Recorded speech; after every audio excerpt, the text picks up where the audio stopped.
I'm Hunter. This is the Family Showdown! Howdy folks, welcome to a BGG Con recap and channel update. So as you may have seen in our previous videos, we recently went to BGG Con. And although we kind of detailed the going-ons, we kind of want to do kind of a sum up, talk about the con, talk about things we liked, didn't like, and that sort of thing. And then we're going to segue into a quick little channel update to let you know what's happening with the channel and things of that sort. So, Awesome. what are we talking about? Well, let's start off by highlighting our favorite games that we played during BGG Con. So, I didn't get to play as many games because I came in late, and for me this was such a huge new experience, and there were a lot of people that I actually knew at the convention. So I spent probably as much, if not more, time actually chatting with people than I actually did playing games, which was a new experience for me. But one game that really, well, I had several games that stood out, but I'll give you two. The first game we actually went and bought not long thereafter because both of us loved it so much, but me in particular, The Pursuit of Happiness. Now this one is aptly named the game of life for board gamers because this is what it is.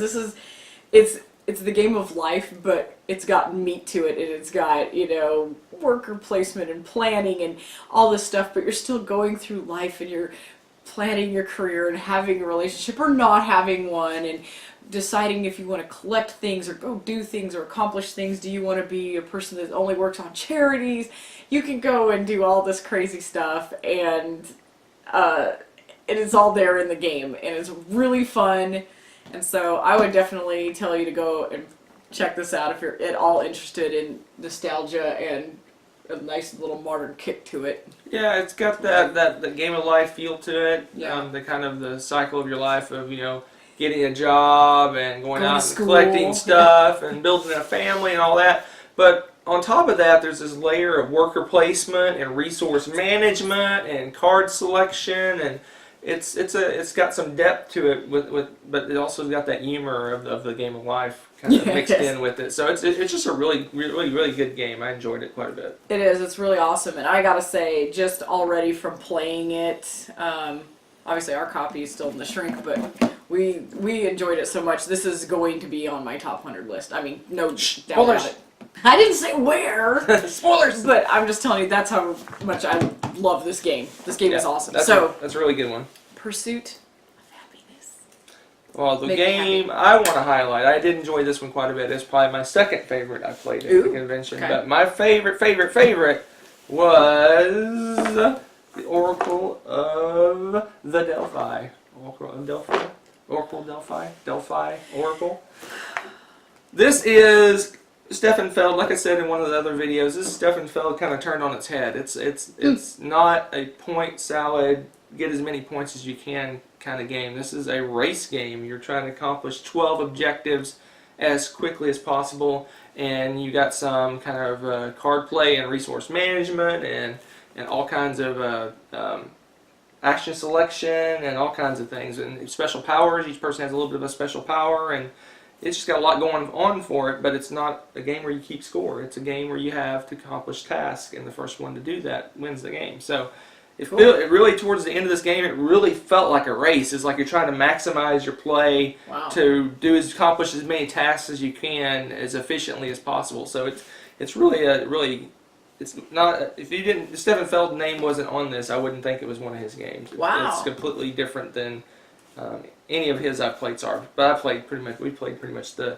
standard Felds. Now we haven't played the weird one like Aquasphere and some other ones that are kind of weird. Yeah. This one is really different and really good. See, and I haven't played this one yet. This is one of the ones that you got to play before I showed up at the con, so I'm intrigued with that one. That one sounds really cool. Yep, we'll be playing that one real soon. Now, one game that we do not have, because is it even out yet? It's out in December. Okay. One game that we will be purchasing in December. Hunter got to play, and then, of course, when I showed up, he's like, "You've got to play this game. You're going to love this game." So we both have on our favorites list is called Capital Lux. So keep an eye out for this game. Oh my gosh, it's cards. and you're better at describing like how things go with it. But I absolutely love the way this game played. It's a simple game. It's another one of those that's not a big box. There's not a lot of components to it. You've got cards and you've got some little yellow colored wooden squares, and that's pretty much it. Am I missing anything? Yeah, it's rich. Yeah, it's really a really simple little card game. It's kind of a press your luck. You have in the game there's like 4 capitals of different colors, and players can play cards in the capital, or they can play cards into their tableau, I guess. And the goal is to make your tableau as close to the capital as possible without going over. If you go over, you bust and you lose all your cards. But if you're the closest, you get bonuses, and it's just a real kind of press your luck, and you can kind of see what other people are doing and mess with them, and it's just got a lot of going on in it, and it's just a simple little card game.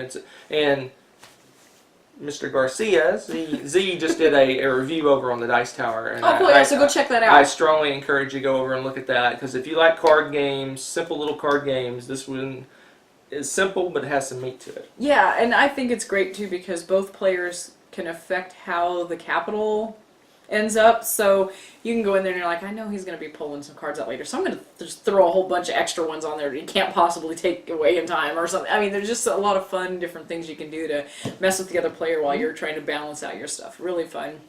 Yeah, so. I think the part of it is I got a fun little memory out of it, too. Why are you glaring at me? Are you talking about your crushing loss? No. The Capital Lux. I played with Z. Oh, yeah. Okay. And Mark Street and Rodney Smith. I thought it was because you lost. I finally got to meet Rodney Smith. That was kind of cool. No, that is very cool. I'm just messing with you. No, that's awesome. All right. So jealous. So jealous. That was a fun one. That was a real good one. So yeah, those are some of the games. I mean, we played other games, and all of a sudden my brain just went blank. But those are the ones that really stood out. Like I said, I didn't play as many different ones. Well, I played a lot of different games, but a lot of them I just taught people how to play games I knew how to play. That's true. I enjoy it almost as much teaching games as I do play them. So I went around, I taught like Emotep, and I played Didn't you play a Camelot? Camelot Shadows game, of and Camelot? I showed someone to play Terraforming Mars. Oh, cool. Just a lot of different stuff. Ooh, that's good one too. So, but I already have played that. Yeah. So Cool. it was a fun overall.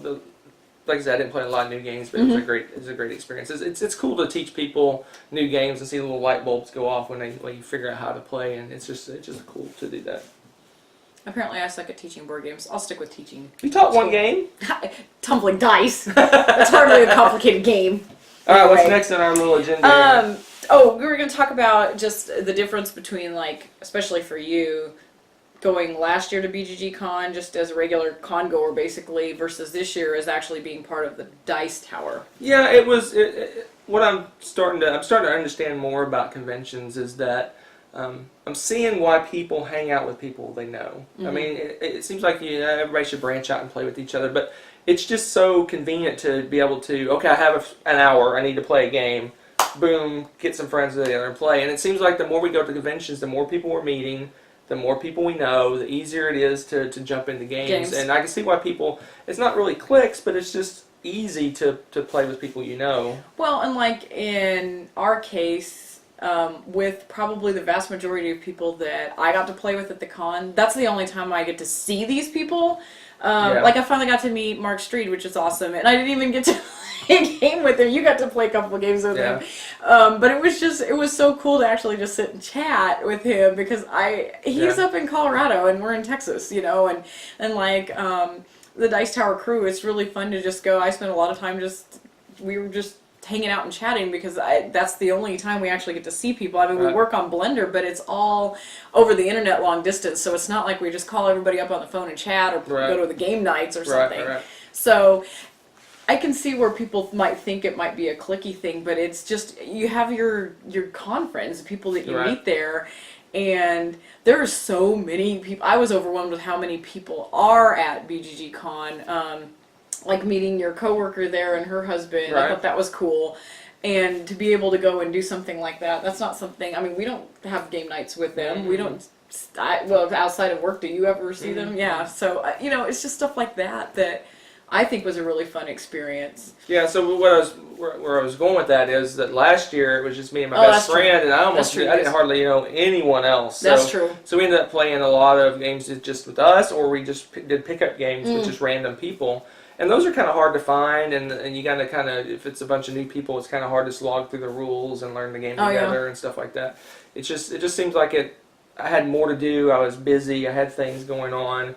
Whereas last year was like kind of trying to find things to do, and it was just a little different Yeah, experience. that makes a huge difference as having a group set up to go and do stuff. That's Right. something we noticed even just doing the puzzle game, the puzzle hunt thing. Right. We had our group, but we had no idea what to expect from it, and so the little bit of preparation and finding out about this stuff ahead of time makes a huge difference. Yeah. So knowing that stuff, it does help. But yeah, but BGG Con, that it's almost like a big board game meetup.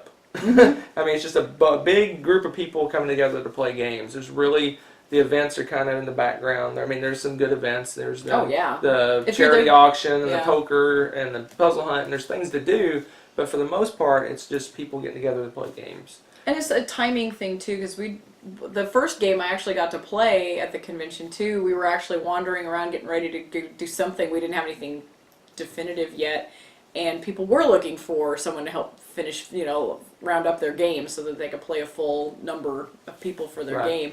And so it's just being at the right time, at the right place at the right time, or whatever you want to put that. But Yeah, I think when we go next year, I think I want to prep more on what I want to do and get people together and organize games and organize times a little more, because it seems like the time just flies away when you're not organized with your time, which isn't a bad thing. I mean, we met a lot of people and did a lot of chatting, but you run into a group of people and you sit around for an hour talking and you're like, oh, I could have played a game or something, but it's weighing the social part with the game part, right? So, but that's something though that I've noticed too with like Dice Tower Con versus BGG Con is you want to make sure that you don't plan out everything and every little hour, because if games or tournaments or whatever you're doing may go over the time, or you may decide at the last minute you want to go do something else, and so it's kind of nice to have the fluidity with your schedule to say, you know what, yeah, I think I do want to do that instead, and go do that. That was kind of nice. yeah. In a way, but yeah, we did miss out on a few things because we had, at least over the weekend, nothing was scheduled for sure. Yeah. So that made a huge difference because we over-planned Dice Tower Con and then didn't plan, at least for the weekend. But the thing about Dice Tower Con is we wanted to do everything. Yeah, we sure. wanted to do all the events. We wanted to do all the different things. We wanted to do everything because Yeah, that was our. it's just a chance to interact with the Dice Tower and things like that. I mean, it's really Dice Tower Con is a showcase for the Dice Tower, and it also it's got like BGG Con in terms of the open gaming with people, but then it has all these events that are going on. Almost every night there's a major event. There's several events throughout the day. It's just there's a lot more going on. There's a lot more choices to make. And then, and we haven't gone to these, but I'm sure Origin and Gen Con, that's even more. I mean, there's probably tons of events overlapping and just so much to do. It's hard to pare it down, whereas BGG Con, there's a few little things you can do, and the Dice Tower's a little more, and I assume as you get up to the bigger conventions, it's even more, there's more going on, so it's even harder to decide what to do and what not to do. Yeah. But BGG Con was great and it was fun meeting all these people and things, but I think I like the smaller conventions, honestly. I think I think it's more intimate. It's more, you know a lot of people there. You play with games with the same people. It just I don't know. I seem like the smaller ones a little bit more. I don't know. That's just me. I don't think it has nothing to do with crowds. I don't have any issues with crowds and lots of people. I was surprised. I really didn't find that to be as annoying as I thought it would be for BGG Con, but I also didn't really have to stand in line for much because we shied away from that this time around. Yeah. But yeah, I can see that. Of course, now it's almost like a challenge. We need to go to a small con so I can weigh that again. I just went to a big convention recently. Yeah. So yeah, but BGG Con was awesome. It was really cool hanging out with the Dice Tower. They had a booth there. Mm-hmm. I'm trying to talk them into coming back next year. Oh, yes. Oh, my gosh. They said they were not coming back next year, but now they're kind of like, oh, maybe. Yeah, They did the exact same thing last year. Like, I don't know if we're going to do it next year, and they ended up doing it. But anyway, it was cool to have a booth. It was cool to have. Who was I talking to? I think it was Tom and Z said it was cool to have a point, like an anchor point. Oh, it was Sam. It was Sam that said because I was there for that. Yeah, it was cool to have an anchor point that everyone can kind of, when you don't have anything to do, you kind of just filter back to the booth, and then you fan out and then do stuff or whatever. Yeah. It was cool to. I mean, if I found I was, a game ended or something and I didn't really have anything planned, I could just wander over to the booth and then find people. They're either playing games or they're about to wander off and play games or something. It was cool to have a focal point, a place to meet everybody. That was a new experience for me too, because like at Dice Tower Con, I mean, we were we're part of Blender and stuff, but we weren't like, I don't know, people didn't know us very well yet, and so I feel like more people knew us at BGG Con to where, I don't know, it was kind of neat to have like you said, like a home group, maybe because they had a booth instead of just everybody was spread out at the convention. That might have been what it was. Yeah. But it was really cool to go and in a way we had a game group that we could meet up to play games with at some point, because we could go to the booth and see what was going on or something, and getting to do battling tops, and so that it's battling tops. Oh my gosh. That was awesome. That was a really. You have got to go do that at some point. That was a really, really fun experience. That is a crazy experience. Yeah, if you don't do it, at least go and watch. It's like it's like a spectacle. It's not like. And Chaz just recently, again, to advertise the Dice Tower, Chaz just loaded the Battling Tops video over on the Dice Tower. So oh my gosh! Go check that out. Look for us. We're green and orange. Like you can't tell. But that was a blast. It was fun. It was just ridiculous, but it was cool to just all the Dice Tower guys all got together and some assorted other characters and just got to be silly for 2 hours. It was just awesome. Yeah, because other characters who don't want to be named that have mysterious double lives that are on the Pops team. Yeah, it was cool. That was fun. That was funny. Interesting. You got to get out and go do silly stuff. Okay, and then things that you like versus dislike about BGG Con, like. I didn't like that you weren't there. It's weird, and I said in one of the videos, it's weird with her not being there, because it's good to play off someone like, hey, what do you want to do? Yeah. When you're by yourself, you're like, hey, what do you want to do? I mean, I don't know what you want to do. I mean, it doesn't work quite as well. It's just and if nothing else, we are perfectly content sitting down and picking up a game and playing just us. Yeah, So if there's like nothing going on, everyone's off at dinner or something, we'll just grab a game and we'll play a game together. We don't. There's no awkwardness to that. It just feels natural for us to pick up a game and play it together. It's kind of a nice break too, because we don't get to do that as often as we'd like to. So if we're kind of tired and the crowds are, that was one thing that's nice about BGG Con too. They have all these side rooms that you can go in and just play games and stuff. And heck, if we were just tired, we just take a game and go retire somewhere quiet and just play. Right. And you're right. It's so much easier if you have someone to go with to a convention, just at least a partner or a game group, some small group or a person that you can play off of. I think that makes a huge difference. Yep. So it was different because last year me and my best friend went, and we was there pretty much the whole time. Yeah, so you guys could do stuff. Yeah. So the first few days I kind of just fumbled around a little bit and just kind of pick up games and taught people to play games, and went to the hot game section and played some of those games and stuff like that. I mean, it was great. It was fine, but it's just a little weird. So that's what. But as for the convention itself, there's not much I don't like about it. I mean, there's not a lot I can say. It has an amazing library. They have all kinds of brand new games for you to test out. The vendor area is really nice. There's not much I can say bad about it. The staff is really awesome. The only thing I think of that I kind of miss is there's not really any big events. I mean, there's the poker tournament. Battling Tops is pretty big. And Battling Tops, but they don't have I guess they have game shows. I guess they do have events, but we just don't do them. We just didn't do them this time because every night they had the big werewolf thing. Yeah. Each night, and I'm just thinking more like the Dice Tower Con, where they have 300 people participating in the different events and stuff. It's just it is a little different. I don't know. I mean, it's not really a dislike. It's just missing. It's just different. Yeah. Let's see. So, what about the variety of things that you can do at the convention? How does this compare to other ones, you think?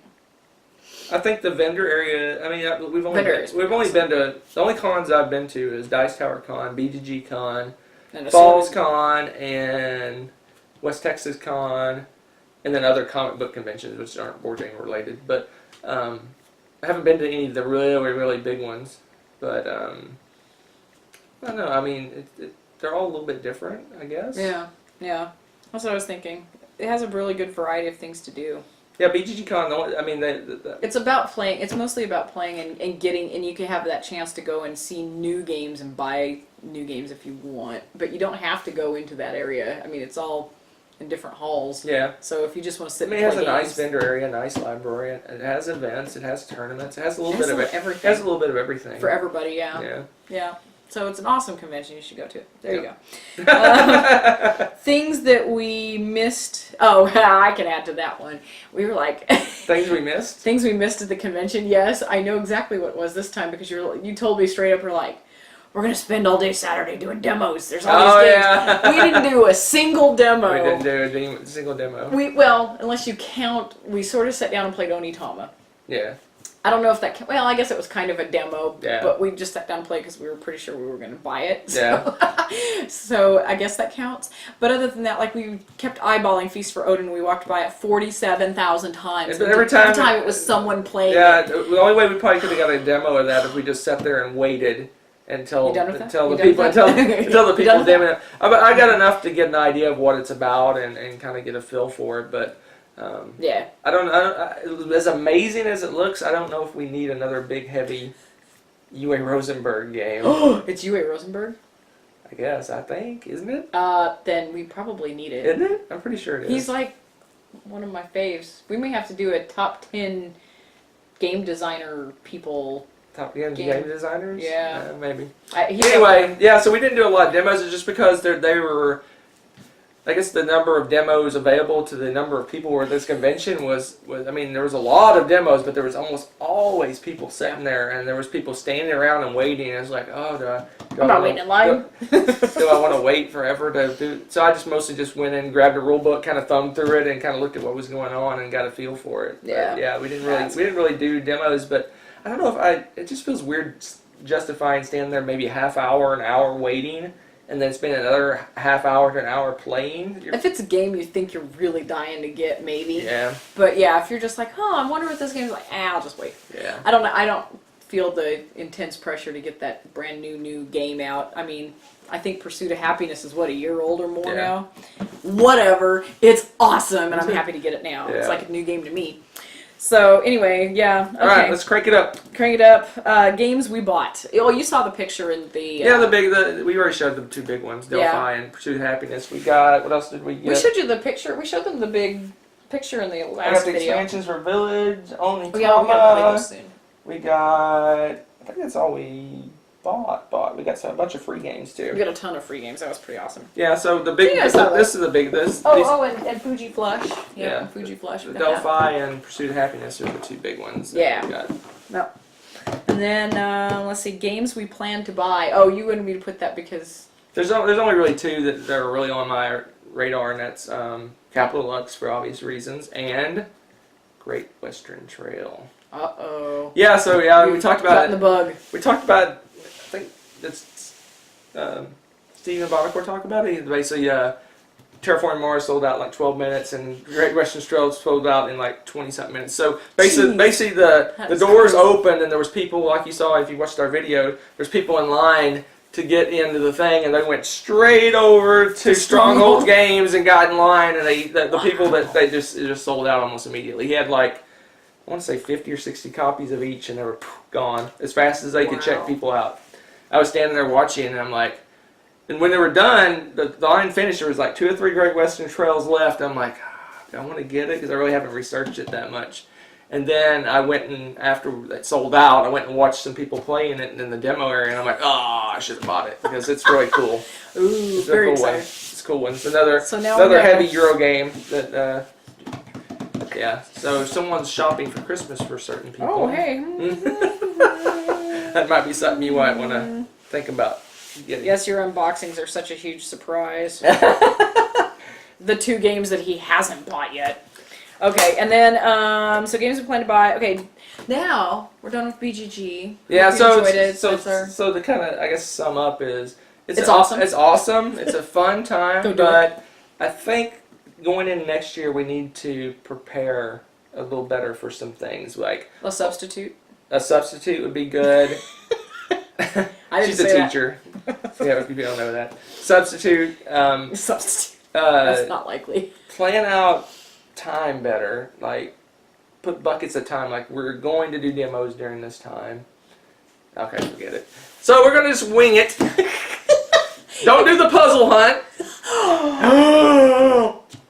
Don't do the puzzle hunt with him. Yeah, don't. Oh. He is the Grinch of puzzle hunts.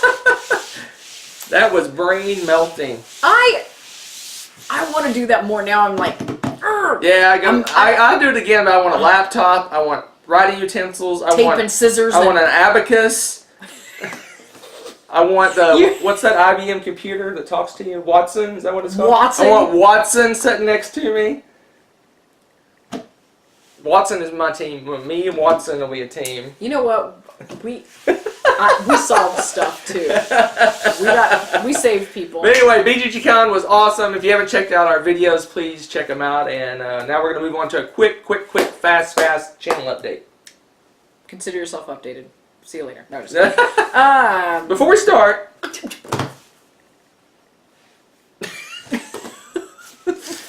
start, my work. Oh. Remember in a previous update I said my work was crazy? You ever seen that movie Spinal Tap where it says turned up to 11? Why does it go to 11? Only goes up It's up to like 15 now. I got Thanksgiving off mostly. of the day. And I worked all weekend. I just got off work a little bit ago, so work is insane, but there's a light at the end of the tunnel maybe in December. Maybe. That's hopeful. So in December, things should chill out a little bit, and maybe we can get back to doing top 10s and some reviews. I really want to do some Dice Tower reviews. We haven't done those in ages. I miss doing those. We need to get the girls back involved in the channel. We are going to get them back involved because they're kind of into the school routine now. So over break, I think we'll probably do some reviews with them because they kind of want to. Yeah. Too. And then I am also in December building my top 100. I just went through and reassessed my games on Board Game Geek. And probably we'll go back and do that again. Did you add all the new games? Yes, that took forever, by the way, because I don't update it like he does. As soon as he buys them, he's updating No, them. I haven't updated any games in like 2 months. I added like 40 games, I want to say. No, not to my list. I'm talking about in general on BGG because I don't update. Oh, it's it been was so long horrendous. since you updated? Yeah, it was almost embarrassing. I hope people don't look at that too closely. So yeah, and there's that, and then we're going to start working on some top 10s to sum up the year, like our top 10 games of 2016 and things like that. So Yep, I want to do at least 2 or 3 top 10s in December, and we want to start. Well, at least we'll start recording your top 100 maybe towards the end of the month. Yeah. And We're gonna. And those will probably come out in January. I can't wait to heckle her. Oh my gosh. Heckle her top 10. Hey, you gave me crap for mine, so. Did I? Yeah. I can't imagine me doing something like that. It's gonna be fun. I can't wait. Cause you're gonna have like family games and stuff like that on your list. So that's kind of that is the update of BGG Con and our channel. I think we covered everything. And then some. If you stick around this long, you get a gold star. Keep track of those gold stars because when we were rich and famous someday, those might pay off for you. I don't know what I'm saying. Bye! Bye.